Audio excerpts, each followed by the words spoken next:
amigos? Hey everybody, it's Bonnie and Wes, and we are here with our January spin on it, which it's a new year, and we're kind of excited because it means you have 365 days to do something amazing. That sounds like a lot, but it's really not. I mean, it is, but it flies by. It does fly by, but you know, the thing about a new year is it's a fresh start. It's you know, sort of one of those, makes you sort of optimistic about what you can accomplish. So we are going to talk about resolutions.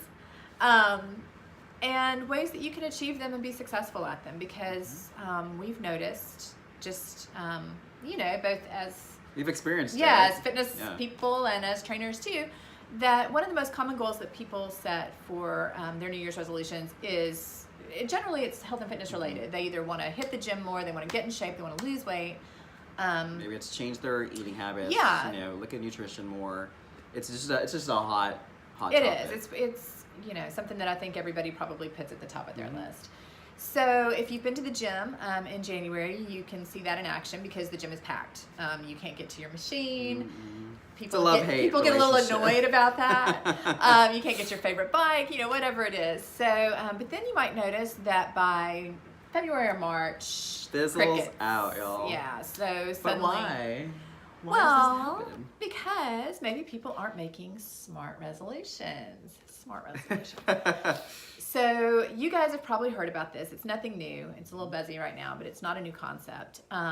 It's called SMART, and it's an acronym that stands for specific, measurable, attainable, realistic, time-framed goals. And it works for any kind of goal setting. So especially, you know, if you're in corporate America, you've probably heard about this. May have even had team building on it, who knows. So, you know, just to give sort of a broad overview of it. So if you are someone who, like me, who really hates vegetables, and you know, I try to get them in, but I really don't like them. I'm not going to resolve to become a vegetarian this year. That would just be stupid. I mean, because I'm going to fail at that. There is no way in the world I would exist on nothing but vegetables. I wouldn't either. No, I mean, it's just so. That would be a goal that, you know, I might get really excited about for a week, and I'd meal prep and do all this stuff, and then by week 2, I'd be like, oh, It's too much work. we're done. Yeah. I miss chicken. Yeah, and then then I'm discouraged, and I feel like a failure, and then I'm, you know, calling you whining. I didn't do it. It happens. So, you know, and same thing with weight loss. You know, you set these big goals of, okay, this is the year I am going to lose weight.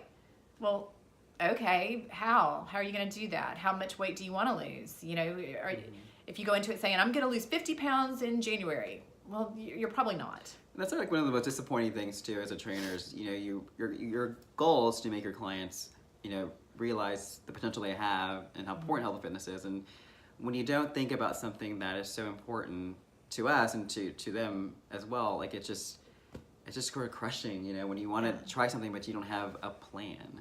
Right. So this is about putting creating a plan and kind of putting it into action.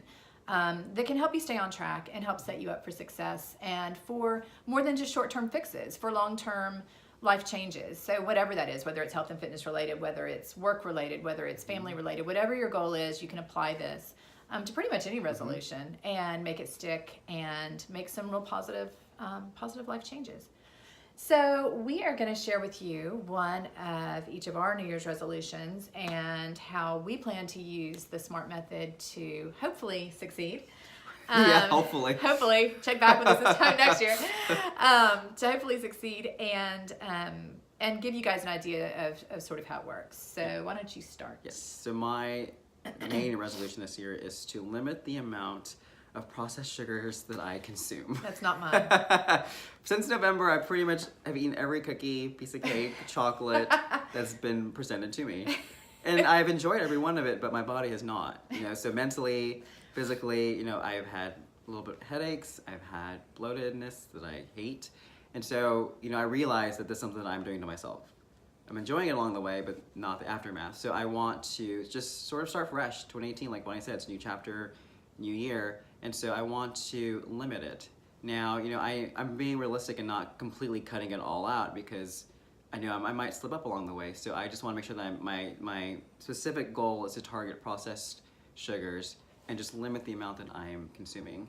Measurable, I'm going to track that by inputting whatever I eat into my Fitbit app. Things I'm not sure if they're good sugar, bad sugar, definitely gonna look at the labels, check it out. But just make sure that I'm tracking that in January just to see maybe I mean, I might learn something too. Maybe something I thought that is, whole and it's a good sugar, it's actually not. So it's just a way to track that. To me, attainable and realistic, which are the next two parts of SMART, they sort of go hand in hand with each other. I know that I might slip up along the way, and I'm going to be realistic about that. When I was thinking about this resolution, I was first using the word, I'm going to eliminate processed sugars. But again, looking back at SMART, I know that I might slip up, and that's okay. I want to let myself do that and not beat myself if I, have a cookie or an M&M here and there. Times are tough sometimes, and it's all I can get. Just gotta have the cookie. So I just want to make sure that I am realistic with who I am and my habits, and just work towards minimizing the amount that I'm taking. And then time frame, I'd love to shoot for a whole year, which I might get to, but I'm starting off small and thinking about it in a month. I'm giving myself the month of January to see how much I improve from what I'm eating now to what I'm eating at the end of January. Taking it day by day, watching what I'm inputting, making sure I'm tracking everything correctly, and just seeing how I do. And then I'll compare that to February and March and take it through the rest of the year. So I really want to just focus on just not get stressed out about it and just take it, day by day. What about you? I'm just sitting here thinking about how we're about to go see a movie, and we need popcorn and Milk Duds. But technically we have 2 days until the new year. So we can get to a sugar coma today. Say so long, M&Ms. All right, so one of my New Year's resolutions is kind of the result of this past year. I love to challenge myself. I love to physically challenge myself. And so this year, because of a broken bone, I had to spend from August to December pretty immobile. And so I didn't get to do the MS 150. I didn't get to run the half marathon. None of the things that I really enjoy training for and doing. And so not only is that left me feeling kind of, sluggish and blah, but, it kind of did a number on me mentally as well, because I need something. I got to have something to push. And so for 2019, my goal is going to be to challenge myself with a half Ironman in October. Woo! Look at that. 10 months away. Right? So 2 months, yeah. So that goal in and of itself is very specific. I want to do the half Ironman in Waco in October. Done. As far as measurable, so I have a great tri coach who helped me through my first triathlon a couple of years ago, and she is just a badass. I don't know how many times she's done full Ironmans. So hiring her to put my plan back in place for me, and so measurable for something like this is a big one, because you really have to be on track. And so she breaks it down for me. You need to Monday, Tuesday, Wednesday, Thursday, Friday. Here's what you're doing. You're swimming, you're running, you're biking, you're going this far, you're doing it at this heart rate. It's very, very, very specific. And so it's very easy for me to measure and track my progress and see where we need to tweak it and to get me there by October. So attainable and realistic, like Wes said, I agree. I think those go hand in hand. I really do. Because if it's, I think it's attainable, and I think it's realistic too. I mean, especially given the amount of time. I mean, it is. I think it is. I mean, it's.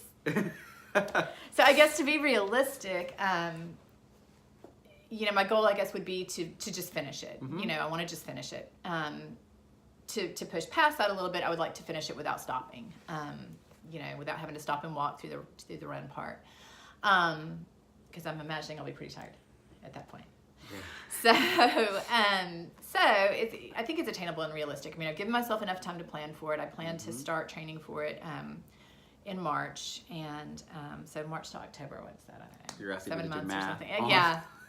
Yeah, that was not a resolution. I know. So I think that's 7-ish months. So that seems like a realistic time period for me. Mm-hmm. I mean, for where I am and what I'm capable of doing, as long as I can kind of get back into the swing of it with my arm pretty soon. So.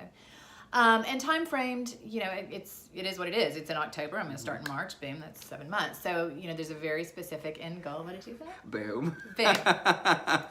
Very specific end goal. So,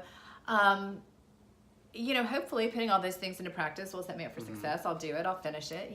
How I finish it remains to be seen. But I think it is think it's But either way, I doable. mean, finishing it, that's the goal. That's the That's the goal. I'm not, and so again, going back to, you know, the realistic part, I'm not setting a goal of completing it in some record time. I'm not setting a goal of winning Right my now. age group. You know, I mean, I'm not in it to win it by any stretch. Wouldn't that'd be kind of cool though? You're gonna come back in like September and be like, my I'm next gonna goal win is. it. I'm gonna be in the top Watch. 10. We're gonna have a follow-up video on this. No, but and the other part of the realistic thing too is, and Wes touched on this about knowing yourself. So he knows himself well enough to know that he's probably going to have an M&M sometime in January. It's going to happen. And it's okay. Yeah, and it's okay. And for me, I know myself well enough to know that I'm probably gonna, you know, get really endorphin drunk halfway through this and decide that, you know, I'm gonna do a full one and we're gonna get. And so I need to know that. To be realistic about what I can do and not overdo it, hurt myself, and to just kind of keep everything in perspective. Yeah, and I think in addition to SMART, specifically with your goal, is that this is something that you're passionate about doing. And I think that when you set these resolutions, your goals, don't just pick the first thing that comes to mind. Yeah, don't do Whole30 because everybody's doing Whole30. You know, like do something that you are passionate about, that you want to change, that you're really interested in. You know, take a minute and think about it and dig deep and figure out why you want to change this or why you want to do this. And that way, you know that you're going to succeed because it's something that you are truly care about, something you're passionate about. And hopefully that thing you're really passionate about is you. So, you know, hopefully the changes that you want to make are changes that are going to better your life in some way, you know, your health especially. So, you know, being passionate about that, being passionate about yourself, believing in yourself, and knowing yourself enough to know how to put a plan into action that works within your parameters. And regardless of what happened in 2018, this is a brand new year, so use it. Yeah. Be positive. And don't let one setback throw you off track. That's the biggest thing. I mean, even if you've set this up perfectly and something happens and you have a setback, you screw up, you break a bone, you go on an eating binge for a week, you know, whatever it is. A sugar Predictions. Yeah, right? I need to knock on wood real fast. So, you know, don't let those are setbacks. It's not failure. So you can pick up, you know, every day is a new day. Don't just look at, you know, January 1st as the only opportunity to start over. I mean, you've got 365 days and every one of them is brand new and wide open for you to do with whatever you want.